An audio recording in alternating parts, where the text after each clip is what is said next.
Recently, NZXT released a brand new small form factor PC case known as the H2 Flow, and I was actually lucky enough to go hands on with this.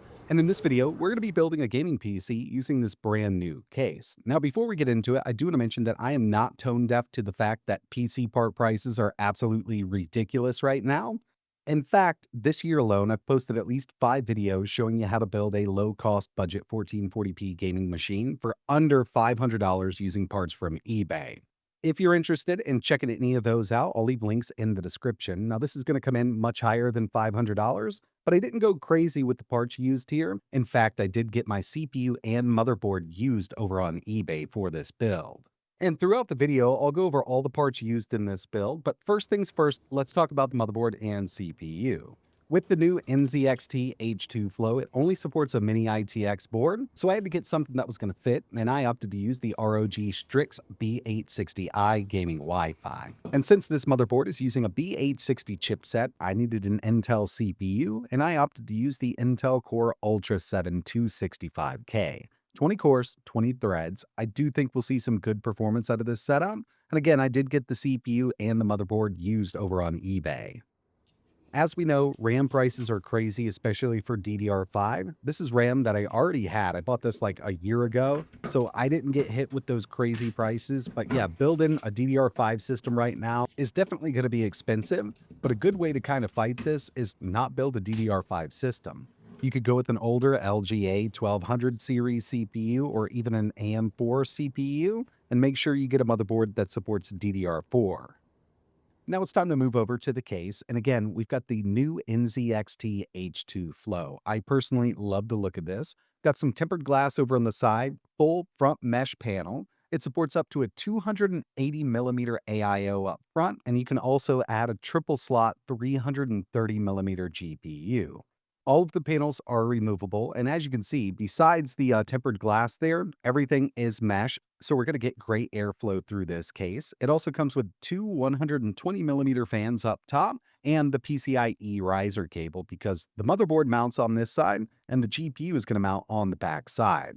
For being a small form factor case, I do think cable management here looks like it should be pretty simple. Lots of tie-off points for cable management, plus it utilizes a small form factor SFX power supply. And I removed the two 120mm fans up top. I'm going to be replacing this with an NZXT F-250x single frame fan assembly.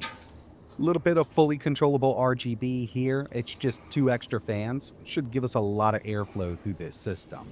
So now we'll go ahead and place the motherboard in here. And again, this case only supports a Mini-ITX board. As you can see, there's just not a lot of room in here. But we should be able to add a 280mm AIO up front to keep this CPU nice and chilly.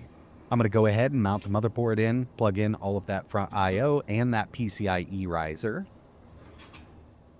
The next thing I want to do is mount the power supply. I'm not going to wire it up just yet, but we've got a fully modular NZXT C850 SFX Gold power supply. This is the one that NZXT does recommend, so cable management should be pretty simple with this thing here. And it's a gold rated 850 watt power supply, so I could go with a pretty beefy GPU, but I'm not going to go overkill with this setup.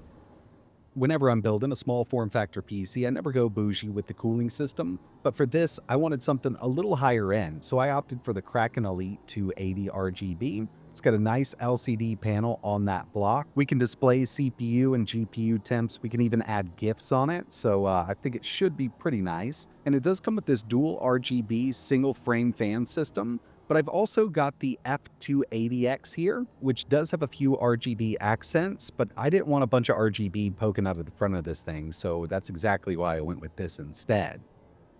Okay, so we've got the front finished up here. Cable management is pretty nice, and now it's time to deal with the GPU around back. This will support a triple slot 330mm GPU, and the card that I'm going to be using for this build is the Radeon RX 9070 XT. It's got 16 gigs of VRAM, should fit in here pretty nicely, and this is the ASUS Prime version.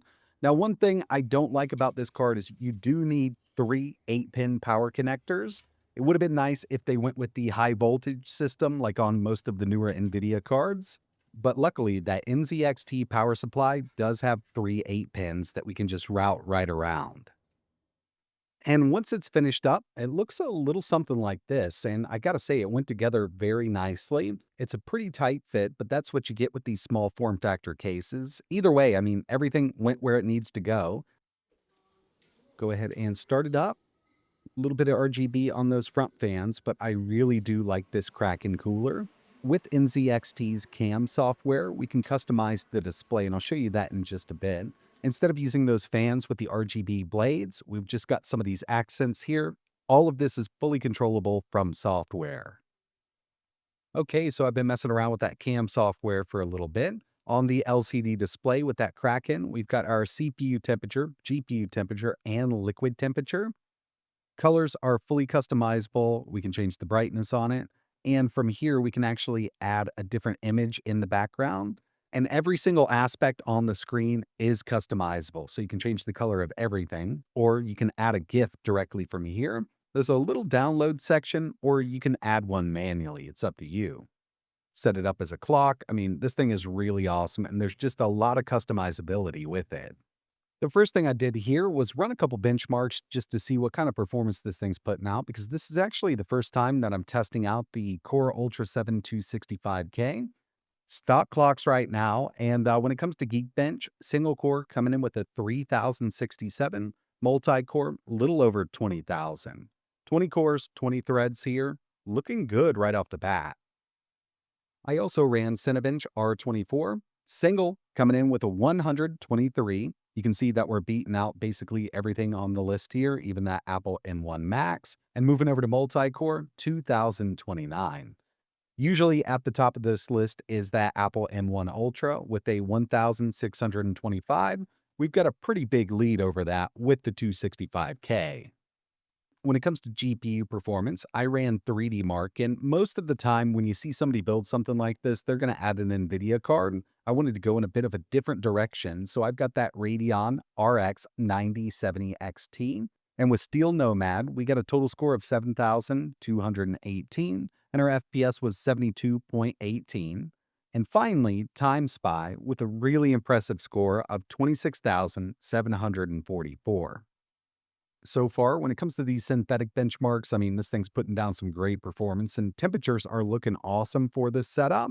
But these are synthetics, and now it's time to test out some real-world gaming. And the first one we have here is Red Dead Redemption 2. Every time I play this game on ultra settings 1440 or 4K, I'm just amazed by how good it looks. No FSR, so we're at a true 1440p, everything's set to ultra. By the end of this run, I had an average of 83 FPS, and even just taking FSR to quality, it's still going to look great, but I did want to use that native resolution. I didn't want any scaling going on with this one, and that will net us around 91 FPS on average with it set to quality, but at native 1440p, I mean, this is more than playable.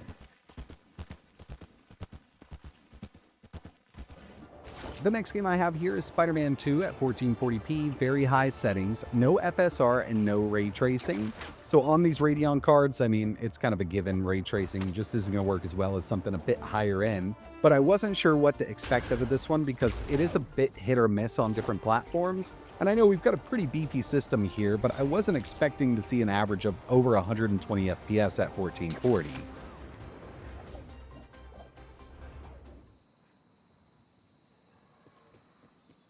I also wanted to test out Borderlands 4. And a side note here, for the next two games, my game capture defaulted to recording at 30 FPS.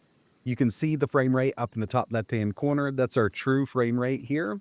And it's not doing great at ultra settings or very high settings with Borderlands 4, no FSR. We could go in, scale it down a bit with FSR, or we could enable frame generation. And that's exactly what I'm going to do here. So 1440, very high. FSR is off. It's at full resolution there. We're going to turn frame generation on. And this should take us up pretty significantly. Give it a second here. Yeah, so now we're over 120 FPS on average, but it is generating a lot of fake frames. This is one of those games that I just think needs more optimizations. I do believe if more time was put into optimizations for this game, we'd see much better frame rates across the board. Arc Raiders, again, my game capture defaulted to 30. I didn't catch it until the next game. But we're at epic settings, no FSR. I'm not great at this game. This is like the 5th time I've played it, and I've never even kind of been extracted yet. Lost all of my weapons, so I'm using a free loadout right now, but we're over 100 FPS on average, and this is going to be a really nice game to play on a system like this for sure.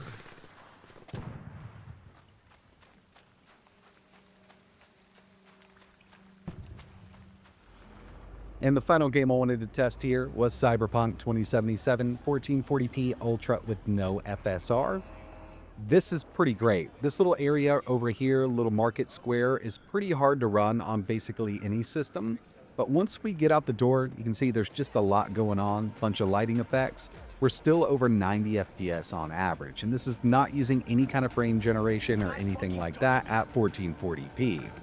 Frame gen on this will take us up to around 130 on average, and it does feel great like that on the 9070 XT, but I don't think we need it because even at that native 1440p, we're still seeing a frame rate like this.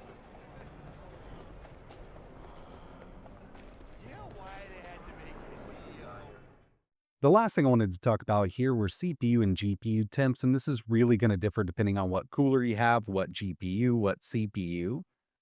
But with this setup here, side panel completely on, including the tempered glass. We've got that Intel Core Ultra 7 265K with that NZXT Kraken Elite 280 RGB liquid cooler.